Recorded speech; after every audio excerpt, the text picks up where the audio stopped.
So we're here with Warren, one of our customers who's doing the job right now, and he actually has a crazy story to share. Warren, what happened on this install? Can you share some details? Yes. So we had a general contractor we were using, and he told us about Aluglobus and actually even sent me the invoice for the fence order.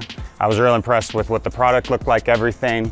He came here, installed it, told me it was Aluglobus's installers who were doing it. Then I had to get a second order since we were short on materials. General contractor was no longer around, so I ordered them myself based on the original invoice. The materials came in and they looked a lot more substantial.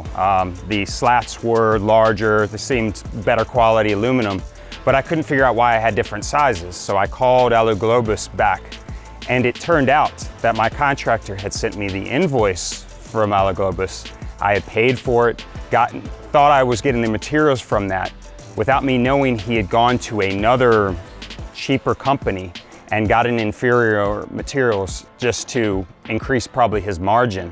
And anyway, I was left with a very poor product. Luckily, Aluglobus was able to step back in, get all the material reorder that we need, and now we're in the process of replacing it, and it's night and day difference.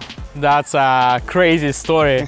So pretty much, long story short, somebody tried to scam you of getting like a cheap quality materials and send you our invoice for the proper quality materials. That's what you're saying? Correct. I thought I was buying it from you guys, and it turned out that all I was doing was paying for it from you guys, and they gave me something that wasn't even half the quality. So that's a crazy story, guys. That is exactly why you have to double check who you're dealing with, and maybe think about calling Aluglobus or Globus Gates directly. Check it out. All right, thanks, Warren. Thank you. Pleasure doing.